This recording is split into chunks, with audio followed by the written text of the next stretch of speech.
ਸਤਿ ਸ਼੍ਰੀ ਅਕਾਲ ਜੀ। मैं आस करदा तुसीं सारे तंदुरुस्त होवोगे, ठीक ठाक होवोगे, चढ़ती कला च होवोगे। गल्लां दो चार ही करनियां आपां ते गल्लां जरूरी भी आ क्योंकि अज नवंबर 1 आ, पंजाब डे आ। अज दे दिन जिहड़ी प्रेजेंट फॉर्म आ पंजाब दी, मौजूदा फॉर्म ਉਹ ਹੋਂਦ 'ਚ ਆਈ ਸੀ 1966 1 ਨਵੰਬਰ ਨੂੰ। ਸੋ ਇਹ ਵੀ ਇੱਕ ਕਈ ਬੰਦੇ ਇਸ ਗੱਲ ਦੇ ਹੱਕ 'ਚ ਆ, ਕਈ ਹੱਕ 'ਚ ਹੈ ਨਹੀਂ। ਸੋ ਉਹ ਵੱਖਰੀ ਗੱਲ ਆ, ਪਰ ਸਾਡੀ ਕੌਮੀਅਤ ਖਾਤਰ ਜਾਂ ਪੰਜਾਬੀਅਤ ਖਾਤਰ ਸਾਨੂੰ ਇਹ ਦਿਨ ਸੈਲੀਬ੍ਰੇਟ ਵੀ ਕਰਨਾ ਚਾਹੀਦਾ ਜਾਂ ਇੱਕ ਦੂਜੇ ਨੂੰ ਵਧਾਈ ਦੇਣੀ ਚਾਹੀਦੀ ਆ ਵੀ ਅੱਜ ਪੰਜਾਬ ਡੇ ਆ। ਅਗਲੀ ਗੱਲ ਇੱਕ ਹੋਰ ਬੜੀ ਮਹੱਤਵਪੂਰਨ ਆ। ਜਦੋਂ 31 ਅਕਤੂਬਰ ਨੂੰ ਇੰਦਰਾ ਗਾਂਧੀ ਦੀ ਅਸੈਸੀਨੇਸ਼ਨ ਹੋਈ ਤਾਂ ਅਗਲੇ ਦਿਨ ਨਵੰਬਰ 1 ਨੂੰ ਜਿਹੜਾ ਸਿੱਖ ਜੈਨੋਸਾਈਡ ਜਾਂ ਜਿਹੜਾ ਸਿੱਖਾਂ ਦਾ ਕਤਲੇਆਮ ਕੀਤਾ ਗਿਆ ਮਿੱਥ ਕੇ ਗਿਣੀ ਮਿਥੀ ਸਾਜ਼ਿਸ਼ ਅਧੀਨ, ਉਹ ਵੀ ਅੱਜ ਤੋਂ ਹੀ ਸ਼ੁਰੂ ਹੋਇਆ ਸੀ।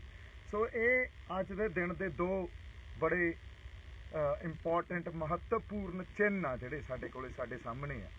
ਸੁਣੋ, ਇਤਿਹਾਸ ਦੇ ਚਿੰਨ੍ਹਾਂ ਤੋਂ ਬੜਾ ਕੁਝ ਸਿੱਖਣ ਨੂੰ ਮਿਲਦਾ। ਸੋ ਆਪਾਂ ਗੱਲਬਾਤ ਜਿਹੜੀ ਕਰ ਰਹੇ ਹਾਂ ਉਹ ਉਸ ਸੰਦਰਭ 'ਚ ਹੀ ਕਰ ਰਹੇ ਹਾਂ। ਦੇਖੋ, ਪਹਿਲੀ ਗੱਲ ਤਾਂ ਜਦੋਂ ਇੰਦਰਾ ਗਾਂਧੀ ਦੀ ਅਸੈਸੀਨੇਸ਼ਨ ਦੀ ਗੱਲ ਕਰੀਏ, ਸਰਕਾਰਾਂ ਦੀ ਮਾਨਸਿਕਤਾ ਸਮਝ ਆਊ, ਇਸ ਕਰਕੇ ਇਹ ਗੱਲ ਕਰਨੀ ਜ਼ਰੂਰੀ ਆ। ਸਾਡੇ ਤੇ ਉਸ ਸਰਕਾਰ ਨੇ ਜਾਂ ਉਸ ਦੇਸ਼ ਨੇ ਜਿਹਨੇ ਸਾਡੀ ਜਾਨ ਮਾਲ ਦੀ ਰੱਖਿਆ ਕਰਨੀ ਆ, ਸਾਡੀ ਕੌਮੀਅਤ ਦੀ ਰੱਖਿਆ ਕਰਨੀ ਆ ਤੇ ਸਾਡੇ ਸੱਭਿਆਚਾਰ ਦੀ ਰੱਖਿਆ ਕਰਨੀ ਆ, ਇਹ ਸਾਨੂੰ ਵਾਅਦੇ ਕੀਤੇ ਗਏ ਸੀ। ਅਸੀਂ ਆਪਦੇ ਕੋਲੋਂ ਨਹੀਂ ਬਣਾਉਂਦੇ, ਇਹ ਵਾਅਦੇ ਕੀਤੇ ਗਏ ਸੀ। ਉਹ ਤੋਂ ਮੁੱਕਰ ਕੇ, ਸੋ ਰੱਖਿਆ ਤਾਂ ਕੀ ਕਰਨੀ ਆ, ਉਹ ਤੋਂ ਮੁੱਕਰ ਕੇ ਸਾਡੇ ਸਭ ਤੋਂ ਪਿਆਰੀ ਨਿਆਰੀ ਤੇ ਜਿਹੜੀ ਪਵਿੱਤਰ ਚੀਜ਼ ਆ ਜਾਂ ਪਵਿੱਤਰ ਸੋਮਾ ਸਾਡਾ ਹੈ ਨਾ, ਆਤਮਿਕ ਅਸੀਂ ਉੱਥੋਂ ਗਿਆਨ ਲੈਂਦੇ ਹਾਂ, ਉਹਦੇ ਤੇ ਹਮਲਾ ਕੀਤਾ। ਉਹ ਤਾਂ ਸਾਨੂੰ ਇਹ ਪ੍ਰਤੱਖ ਆ ਗੱਲ, ਅੱਜ ਇਹ ਪ੍ਰਤੱਖ ਆ ਗੱਲ ਵੀ ਉਹ ਹਮਲਾ ਕਿਉਂ ਹੋਇਆ ਸੀ। ਸੋ ਜਦੋਂ ਉਹ ਹਮਲਾ ਹੋ ਗਿਆ ਤੇ ਜਿਹੜੀ ਇੱਕ ਨਾਗਰਿਕ ਜਾਂ ਇੱਕ ਕਮਿਊਨਿਟੀ ਤੇ ਇੱਕ ਯੂਨੀਅਨ ਦੇ ਵਿੱਚ ਸੰਧੀ ਹੁੰਦੀ ਆ, ਉਹ ਸੰਧੀ ਟੁੱਟ ਗਈ। ਉੱਤੇ ਸਰਕਾਰ ਨੇ ਤੋੜੀ।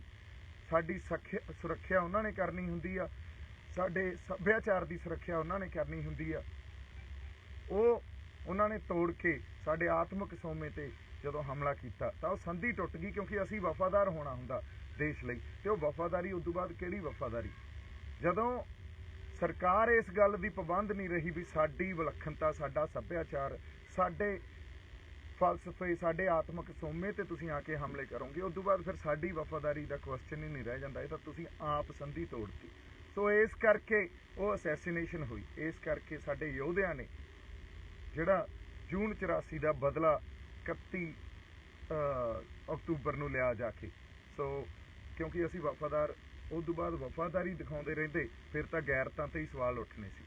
ਸੋ ਅਗਲੀ ਗੱਲ, ਇਹ ਮਾਨਸਿਕਤਾ, ਇਹ ਦਿੱਲੀ ਦੀ ਮਾਨਸਿਕਤਾ ਜਿਹੜੀ ਹੁਣ ਵੀ ਸਾਨੂੰ ਸਮਝਣੀ ਚਾਹੀਦੀ ਆ। ਅੱਜ ਜਿੱਥੇ ਅਸੀਂ ਖੜੇ ਹਾਂ, ਇਹ ਗੱਲ ਸਮਝ ਲਈਏ ਵੀ ਇਤਿਹਾਸਿਕ ਇੱਕ ਖਲਾਅ ਪੈਦਾ ਹੋ ਗਿਆ ਪੰਜਾਬ 'ਚ।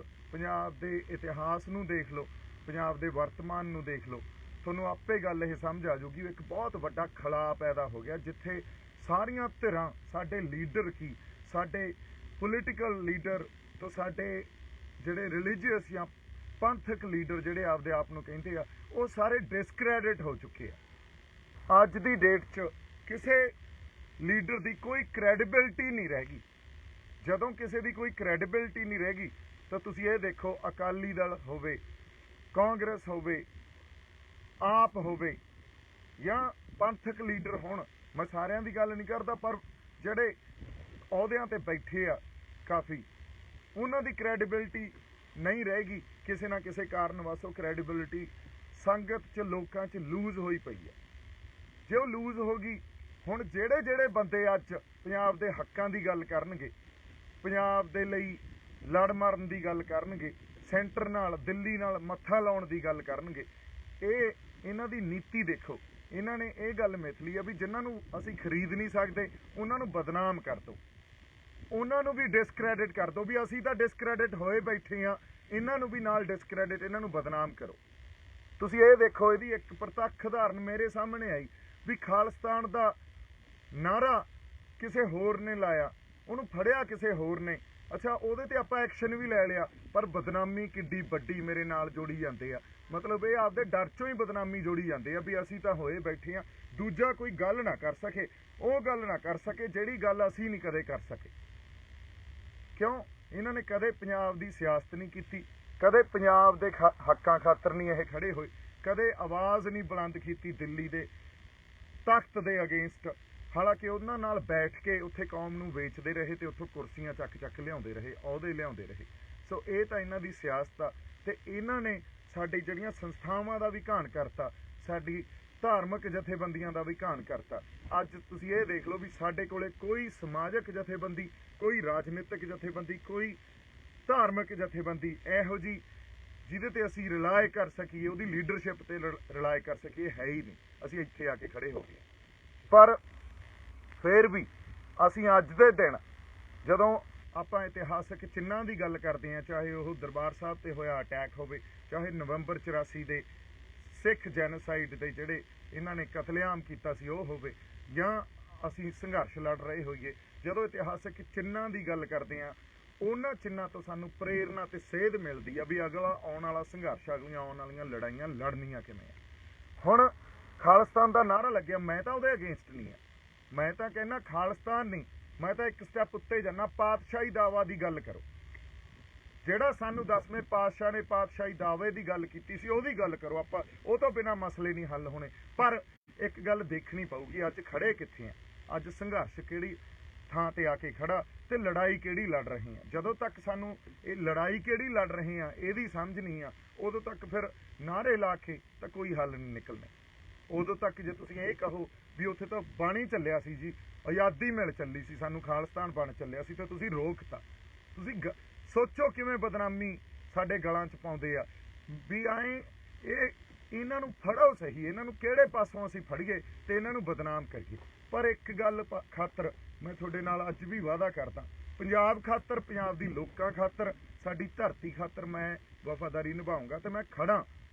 ਹੁਣ ਜਿਹਨੇ ਬਦਨਾਮ ਕਰਨਾ ਉਹ ਬਦਨਾਮ ਕਰ ਲਏ, ਦੂਜਿਆਂ ਨੂੰ ਵੀ ਮੈਂ ਨਾ ਕਿਸੇ ਦੀ ਲੱਤਾਂ ਖਿੱਚਣ 'ਚ ਵਿਸ਼ਵਾਸ ਰੱਖਦਾ, ਨਾ ਤੋਹਮਤਾਂ ਲਾਉਣ 'ਚ ਵਿਸ਼ਵਾਸ ਰੱਖਦਾ।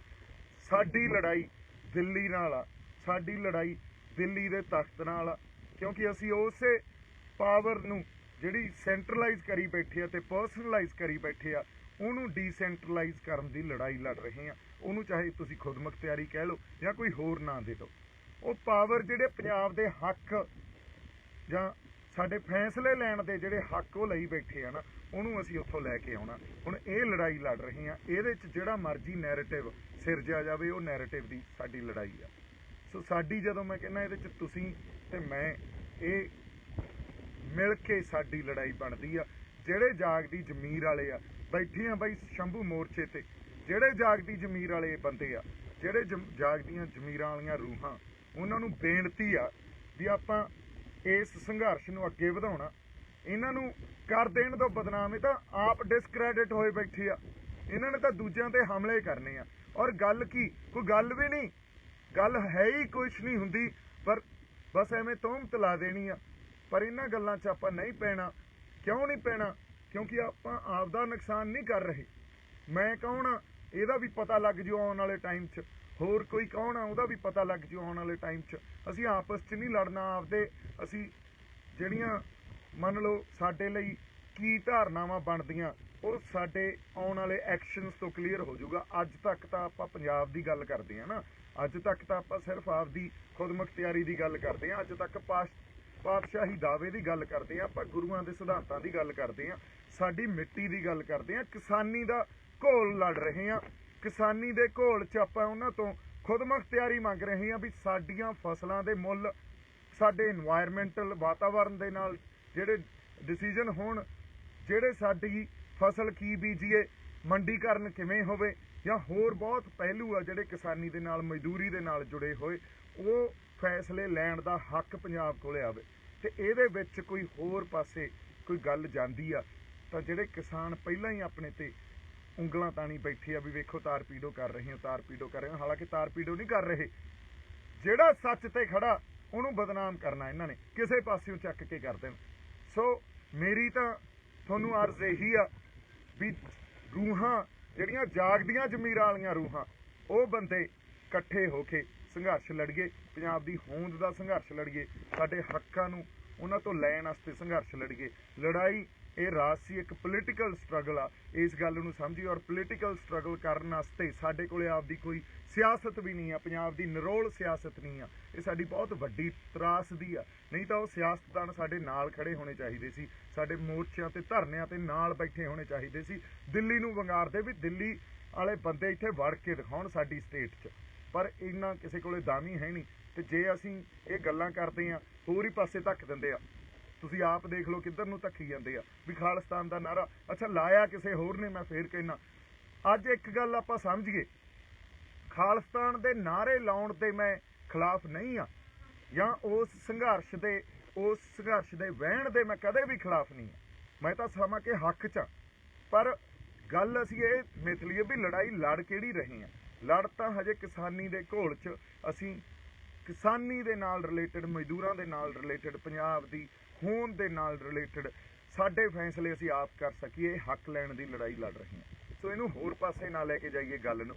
ਦੂਜੀ ਗੱਲ, ਇੱਕ ਹੋਰ ਗੱਲ ਸਮਝੀਏ ਆਪਾਂ। ਸਾਨੂੰ ਸਭ ਨੂੰ ਪਤਾ ਵੀ ਹਾਲਾਤ ਬਾਹਲੇ ਸਿਖਾਵੇਂ ਨਹੀਂ ਆ। ਅੱਜ ਤੁਸੀਂ 100 ਬੰਦਾ ਖਿਡਾਰ ਲਓ ਔਰ 100 ਤੋਂ ਪੁੱਛੋ ਵੀ ਹਾਲਾਤਾਂ ਬਾਰੇ ਤੁਹਾਡੀ ਸਮਝ ਸਾਨੂੰ ਦੱਸੋ ਕੀ ਆ। ਹਰ ਬੰਦੇ ਦੀ ਸਮਝ ਵੱਖਰੀ ਵੱਖਰੀ ਹੋਊਗੀ। ਇਹਦਾ ਮਤਲਬ ਹਾਲਾਤਾਂ ਤੇ ਇਕੱਲੀ ਸਮਝ ਹੀ ਨਹੀਂ, ਜੇ ਕਿਤੇ ਉਹਨਾਂ ਨੂੰ ਕਿਸੇ ਵਰਤਾਰੇ ਤੇ, ਕਿਸੇ ਘਟਨਾ ਤੇ, ਕਿਸੇ ਇਵੈਂਟ ਤੇ ਰਿਐਕਟ ਕਰਨਾ ਪੈ ਜੇ, ਉਹਨਾਂ ਦਾ ਰਿਐਕਸ਼ਨ ਵੀ ਵੱਖਰਾ ਵੱਖਰਾ ਹੋਊਗਾ। ਸੋ ਇਸੇ ਤਰ੍ਹਾਂ ਜੇ ਮੇਰਾ ਰਿਐਕਸ਼ਨ ਉੱਥੇ ਮੈਂ ਹੁੰਦਾ ਉਹਦੇ ਮੋਰਚੇ 'ਚ ਵੱਖਰਾ ਹੋਣਾ ਸੀ, ਕਿਸੇ ਹੋਰ ਦਾ ਉਹ ਵੱਖਰਾ ਰਿਐਕਸ਼ਨ ਸੀ। ਸੋ ਵੱਖਰੇ ਰਿਐਕਸ਼ਨ ਕਰਕੇ ਤੁਸੀਂ ਅੱਜ ਮੇਰੇ ਇੰਨੀ ਉਂਗਲਾਂ ਤਾਣ ਲਓ, ਮੈਨੂੰ ਉਹਦਾ ਕੋਈ ਨੁਕਸਾਨ ਨਹੀਂ ਆ। ਨੁਕਸਾਨ ਸਾਡੇ ਸੰਘਰਸ਼ ਨੂੰ ਹੋਣਾ, ਨੁਕਸਾਨ ਉਹ ਜਜ਼ਬੇ ਨੂੰ ਹੋਣਾ ਜਿਹੜਾ ਬਹੁਤ ਬੰਦਿਆਂ ਨੇ ਉੱਥੇ ਬੈਠੀਆਂ ਰੂਹਾਂ ਨੇ ਦਿਖਾਇਆ, ਜਿਹੜੇ ਕਹਿ ਰਹੇ ਅਸੀਂ ਇਕੱਠੇ ਹੋ ਕੇ ਇਹ ਸੰਘਰਸ਼ ਲੜਾਂਗੇ, ਇਕੱਠੇ ਹੋ ਕੇ ਪੰਜਾਬ ਦੀ ਹੋਂਦ ਦਾ ਸੰਘਰਸ਼ ਲੜਾਂਗੇ, ਇਕੱਠੇ ਹੋ ਕੇ ਲੜਾਈ ਲੜਾਂਗੇ, ਇਕੱਠੇ ਹੋ ਕੇ ਦਿੱਲੀ ਨੂੰ ਇਹ ਦੱਸਾਂਗੇ ਵੀ ਅਸੀਂ ਉੱਠ ਖੜੇ ਹਾਂ ਤੇ ਪੰਜਾਬ ਦੇ ਵਾਰਸ ਹਜੇ ਤੱਕ ਬੈਠੇ ਆ। ਪੰਜਾਬ ਦਾ ਘਾਣ ਜਿੰਨਾ ਤੁਸੀਂ ਕਰ ਲਿਆ, ਇਦੋਂ ਜ਼ਿਆਦਾ ਅਸੀਂ ਬਰਦਾਸ਼ਤ ਨਹੀਂ ਕਰਾਂਗੇ। ਇੰਨੀਆਂ ਕੁ ਗੱਲਾਂ ਮੈਂ ਤੁਹਾਡੇ ਨਾਲ ਕਰ ਰਹੀਆਂ ਸੀ, ਇਸ ਕਰਕੇ ਮੈਂ ਲਾਈਵ ਹੋਇਆ ਸੀ ਜੀ, ਤੇ ਤੁਹਾਡੇ ਨਾਲ ਰੂਬਰੂ ਹੋਏ ਆ। ਬਾਕੀ ਪੰਜਾਬ ਡੇ ਆ, ਤੇ ਨਾਲ ਦੀ ਨਾਲ ਅੱਜ ਦਿੱਲੀ ਸਾਡਾ ਜਿਹੜਾ ਸਿੱਖ ਜੈਨੋਸਾਈਡ ਉਹ ਵੀ 1 ਨਵੰਬਰ ਨੂੰ ਉਸ ਦੁਖਾਂਤ 'ਚ ਵੀ ਸਾਨੂੰ ਗੁਜ਼ਰਨਾ ਪਿਆ, ਉਹ ਵੀ ਅੱਜ ਹੀ ਸਟਾਰਟ ਹੋਇਆ ਸੀ। ਸੋ ਇਹ ਦੋਨੇ ਚਿੰਨ੍ਹ ਸਾਡੀ ਕੌਮੀਅਤ ਦਾ ਪ੍ਰਤੀਕ ਆ। ਇਹਨਾਂ ਤੋਂ ਸਿੱਖਣਾ ਵੀ ਆ ਤੇ ਆਪਦੀ ਕੌਮੀਅਤ ਨੂੰ ਅਸੀਂ, ਆਪਦੀ ਪੰਜਾਬੀ ਕੌਮੀਅਤ ਨੂੰ ਅਸੀਂ ਜਿਉਂਦੇ ਵੀ ਰੱਖਣਾ।